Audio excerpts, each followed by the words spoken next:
Hello friends, আমি দেবজ্যোতি। তো আজকে আমরা রিভিউ করব প্রসেনজিৎ চ্যাটার্জি এবং রাজকুমার রাওয়ের রিসেন্টলি রিলিজ হওয়া সিনেমা মালিক।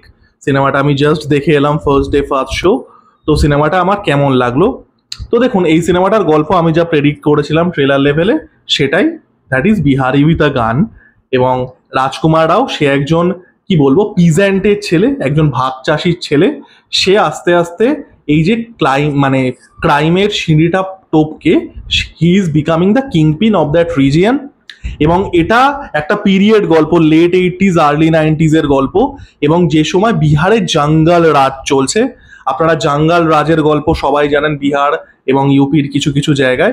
এই সিনেমাটা এলাহাবাদে সেট, যেটা বর্তমানে ইউপিতে, বাট বেসিক্যালি দ্যাট রিজিয়ন, যেখানে পুরোপুরি ললেস একটা ব্যাপার ছিল। It was completely wild wild west, যেখানে পুরো মাফিয়াই সবকিছু চালাতো। মাফিয়ারা যারা গ্যাংস্টার, তারাই পলিটিশিয়ান, তারাই সবকিছু চালাচ্ছে। তো it was completely a lawless land. তো ওই সময়টা এবং ওই জায়গাটাকে ধরেছে এই সিনেমাটা। এবং যেটা বললাম যে একজন স্মল টাইম মানুষের, একজন স্মল টাইম ক্রিমিনালের আস্তে আস্তে ল্যাডারটা ক্লাইম করে কিংপিন হয়ে ওঠার গল্প। তো কেমন হলো সিনেমাটা? দেখুন, সিনেমাটা অনেক কিছু না মাল মশলা ছিল, বাট সিনেমাটা না খুব একটা জমেনি। অনেস্টলি সিনেমাটাকে আমি একটা বিলো অ্যাভারেজ সিনেমাই বলবো। মাল মশলা সিনেমাটার কিন্তু অনেক ছিল, এবং সিনেমাটা কিন্তু বিটস অ্যান্ড পিসেসে ভালো, বিটস অ্যান্ড পিসেসে কিন্তু ইন্টারেস্টিংও। এই নয় যে একেবারে আনওয়াচেবল সিনেমা, বাট ওভারঅল কিন্তু ছবিটা একটা ভালো ছবি হয়ে ওঠে না। কিছু পজিটিভ অবশ্যই আছে, বাট কিছু গ্লেয়ারিং নেগেটিভ দিকও আছে। এবং সেই কারণেই কিন্তু ছবিটা খুব একটা ভালো ছবি হয়ে ওঠে না, মাল মশলা সম্পূর্ণভাবে থাকা সত্ত্বেও।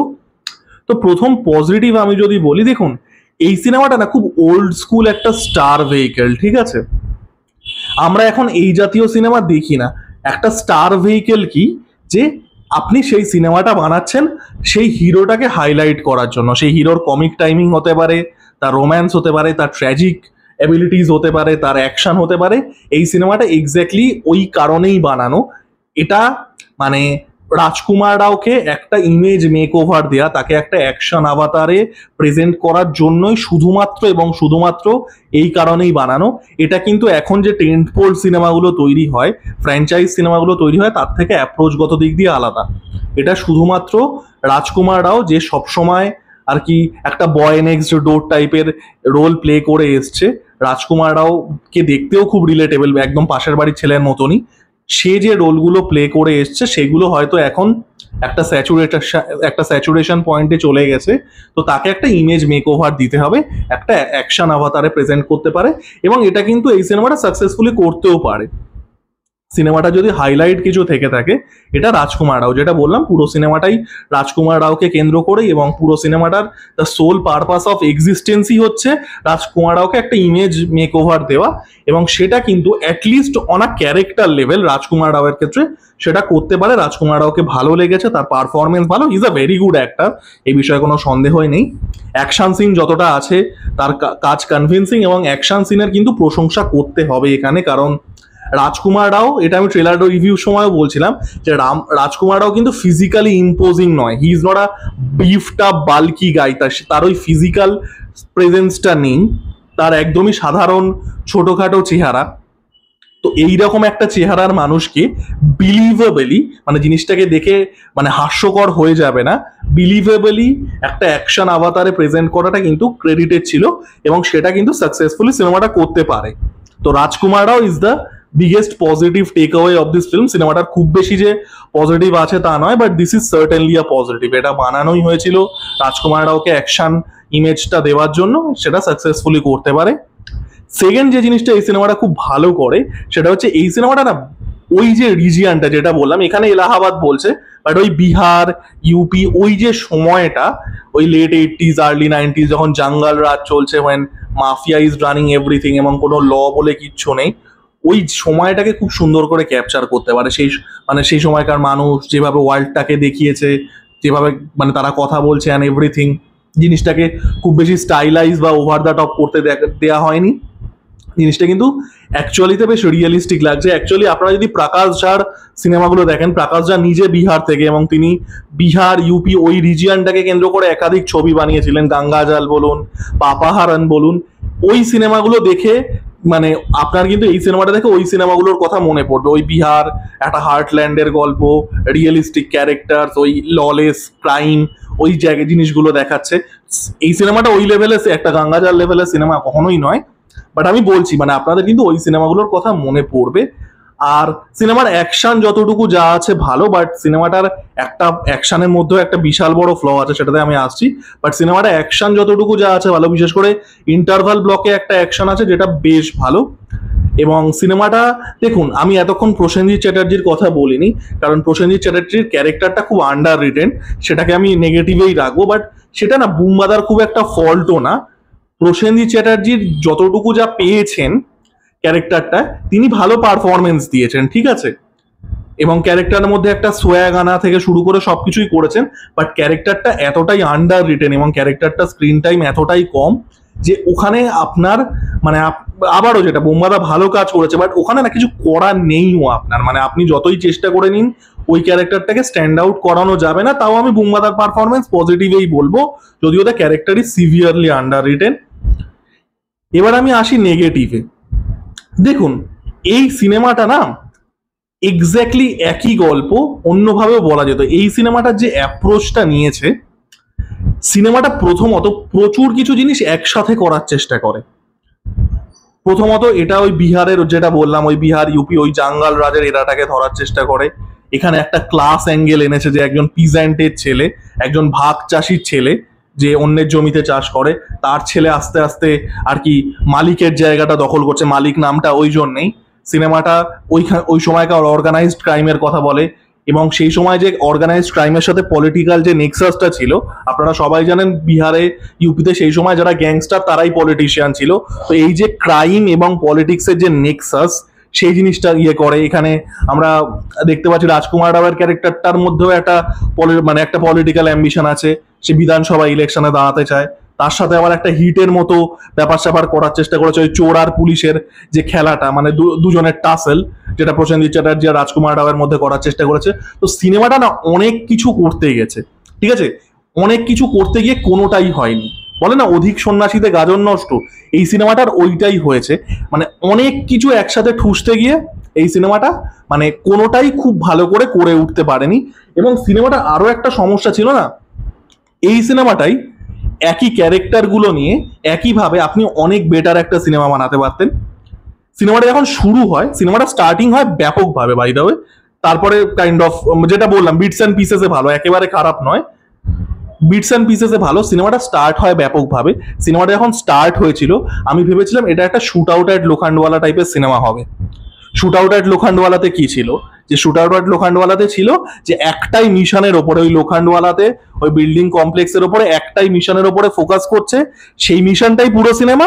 এবং মাঝখানে মাঝখানে তাদের ব্যাক স্টোরিগুলো ফ্ল্যাশব্যাকে দেখাতে থাকছে। আমি সিনেমাটা শুরুতে ভেবেছিলাম তাই হবে।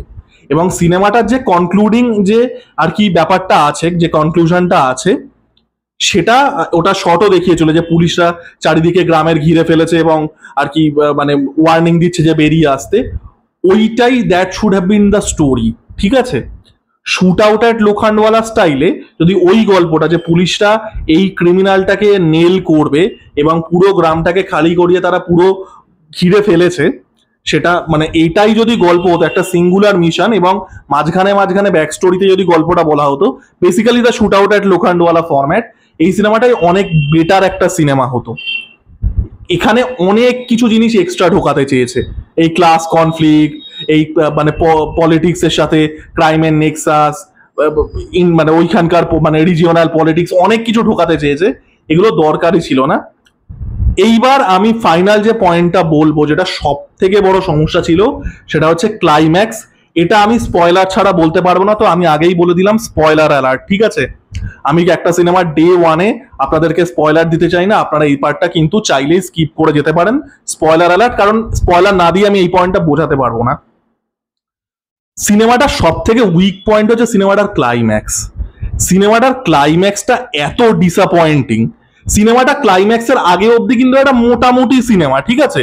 যদি ক্লাইম্যাক্সটা ব্যাটে বলে হতো, আপনি ভাবতেন যে না ঠিক আছে একটা ভালোই সিনেমা দেখে বেরিয়েছি, আপনার ভালোই লাগতো। ক্লাইম্যাক্সটা সিনেমার এত ঝুলিয়ে দেয়, এবং এখান থেকেই আমি যেটা বললাম, আমি স্পয়লার না দিয়ে বলতে পারবো না, সেটা হচ্ছে এই যে এখনকার দিনে যে ফ্র্যাঞ্চাইজ বা আর কি এই যে সিকুয়াল বানাবো, এইটার চক্করে যে তুমি স্টোরি টেলিংটাকে মেরে দিচ্ছ, সব থেকে বড় সমস্যা। এটা আমি ট্রেলার রিভিউর সময় বলেছিলাম, আমার ট্রেলার রিভিউ খুলে দেখে নিন। আমি বলেছিলাম যে এটা কিন্তু অ্যান্টি হিরোর গল্প, it's a fundamentally tragic story, যে যেখানে হিরোর মৃত্যু হওয়াটাই স্বাভাবিক, মানে that is the organic flow of the story. এখানে মানে যেহেতু সিকুয়াল বানাতে হবে, প্রথমত মানে ক্লাইম্যাক্সটা যেটা খুব ভালো একটা সেট আপ ছিল, যে সারা গ্রামকে খালি করিয়ে সারা গ্রামকে একটা মন্দির না মসজিদের মধ্যে ঢুকিয়ে আটকে রেখে দিয়েছে, বা পুরো গ্রাম খালি, চারিদিকে পুলিশ ধরে ফেলেছে, দারুণ সেট আপ ছিল। জিনিসটাকে এইবার ওই লাস্টে গিয়ে হিরোকে বাঁচিয়ে রাখতে হবে কারণ 4টে সিনেমা বানাতে হবে, এই চক্করে পুরো সিনেমাটা ক্লাইম্যাক্সটা বুচার করে দেয়। সিনেমাটার ক্লাইম্যাক্সের আগে অব্দি আবারও মোটামুটি একটা ছবি কিন্তু চলছিল, আপনার খারাপ লাগবে না। ক্লাইম্যাক্সটা এতটাই আনস্যাটিসফ্যাক্টরি, এবং ওই যে বললাম সিকুয়াল ফেটিশ, লাস্টে আবার গিয়ে ক্লাইম্যাক্সটা তো একদমই জমেনি, লাস্টে আবার গিয়ে খুব বোকার মতো একটা ক্লিফ হ্যাঙ্গার রেখেছে যেটার কোনো অর্থই নেই। পুরো বোকার মতো একটা ক্লিফ হ্যাঙ্গার রেখেছে, মানে আপনার কি আপনাদেরকে ওই আর কি সিকুয়াল বানাতে হবে, ফ্র্যাঞ্চাইজ বানাতে হবে, তো আমি আগে থেকে ক্লিফ হ্যাঙ্গার দিয়ে রাখলাম, গল্প যায় ভাঁড় মে। এই যে সমস্যাটা এখন হয়ে গেছে না, যে সবাই ভাবছে যে আমি সিকুয়াল বানাতে হবে, আপনি নর্মাল অর্গ্যানিক স্টোরিটাই তো বলতে পারছেন না। আপনারা ভাবুন, আমি আপনাদেরকে একটা উদাহরণ দিচ্ছি, অ্যান্টি হিরো সিনেমাতে tragedy is a part of that character. কারণ কি, কারণ ক্যারেক্টারটা ইমমরাল কাজ করছে, তো আপনার যদি সেই ক্যারেক্টারটার মধ্যে কোনো ট্র্যাজিক একটা এলিমেন্ট না থাকে, আপনি ক্যারেক্টারটার জন্য রুট করবেন না, কারণ সে খারাপ কাজ করছে। এইখানটাতেই এই সমস্যাটা হয়ে যায়। ধরুন আমি একটা সিম্পল উদাহরণ দিয়ে বোঝাচ্ছি, এসআরকে এর বাজিগার সবাই দেখেছেন, ছোটবেলায় আমরা সবাই দেখেছি। ভাবুন বাজিগার লাস্টে গিয়ে শাহরুখ খান মারা যাচ্ছে না, যে ফেমাস সিনটা ছিল মানে রাখি গুলজারের কোলে, সেটাতে শাহরুখ খান মারা যাচ্ছে না, তারা শাহরুখ খানকে বাঁচিয়ে রেখে দিচ্ছে বাজিগার 2 বানানোর জন্য। ভাবুন আপনি ভাবুন অগ্নিপথে অমিতাভ বচ্চন তার মায়ের কোলে মারা যাচ্ছে না, তাকে অমিতাভ বচ্চনকে বাঁচিয়ে রেখে দিচ্ছে কোনো একটা কিছু একটা দেখিয়ে যে অগ্নিপথ 2 বানানোর জন্য। সিনেমাগুলোর ইম্প্যাক্ট অর্ধেক হয়ে যেত। এখানে এক্স্যাক্টলি এটাই করা হয়েছে, একটা ট্র্যাজিক অ্যান্টি হিরোর ক্যারেক্টার, যে একটা পিজেন্টের ছেলে, সে আস্তে আস্তে ক্রাইমের মানে কিংপিন হয়ে উঠছে। আইডিয়া লেভেলে খুব ভালো ছিল, সেট আপটাও ইন্টারেস্টিং ছিল ওই বিহার ইউপি ওই জাঙ্গাল রাজের এটাটাতে। ক্লাইম্যাক্সটা এতটা ঝোলায়, এতটা আনস্যাটিসফ্যাক্টরি, এবং ওই যে বললাম সিকুয়াল বানাতে হবে, ফ্র্যাঞ্চাইজ বানাতে হবে, একটা ক্লিফ হ্যাঙ্গার দিয়ে দাও, তোমার গল্প যাক ভাঁড় মে, তুমি ক্লিফ হ্যাঙ্গার দাও, কারণ আমার আগের মানে পরের 4টে পার্ট মালিক 4-5 অব্দি ভেবে রাখতে হবে। আমি কেন মানে সিকুয়াল বা ফ্র্যাঞ্চাইজের এগেনস্টে কথা বলি, আপনারা এই সিনেমাগুলো দেখলেই বুঝতে পারবেন যে ন্যাচারাল যে স্টোরি টেলিং এর ফ্লো, সেটাকেই কিল করে দিচ্ছে। তো এই সিনেমাটা সব থেকে বড় উইকনেস হচ্ছে সিনেমাটার ক্লাইম্যাক্স, এবং একটা পুরো আনস্যাটিসফ্যাক্টরি ক্লাইম্যাক্স দেওয়ার পরে ওই একটা বোকার মতো একটা ক্লিফ হ্যাঙ্গারও আবার দিয়েছে। তো ওভারঅল যেটা বললাম, সিনেমাটা একেবারে আনওয়াচেবল সিনেমা তো আমি বলবো না, একেবারে খারাপ সিনেমা আমি বলবো না, মাল মশলা প্রচুর ছিল, বাট ওভারঅল কিন্তু ছবিটা ভালো ছবি হয় না। তো আপনারা যারা দেখেছেন তারা কেমন লেগেছে জানাবেন, যারা দেখেননি তারা একবার গিয়ে দেখে আসতে পারেন ছবিটা। যেটা বললাম কিছু পজিটিভ দিক অবশ্যই আছে, বাট ওভারঅল কিন্তু বেশি এক্সপেকটেশন নিয়ে যাবেন না, কারণ ছবিটা কিন্তু ওভারঅল তেমন জমেনি। যাই হোক, আমার ভিডিওটা কেমন লাগলো জানাবেন, লাইক কমেন্ট এবং সাবস্ক্রাইব করে আমার পাশে থাকুন। ধন্যবাদ।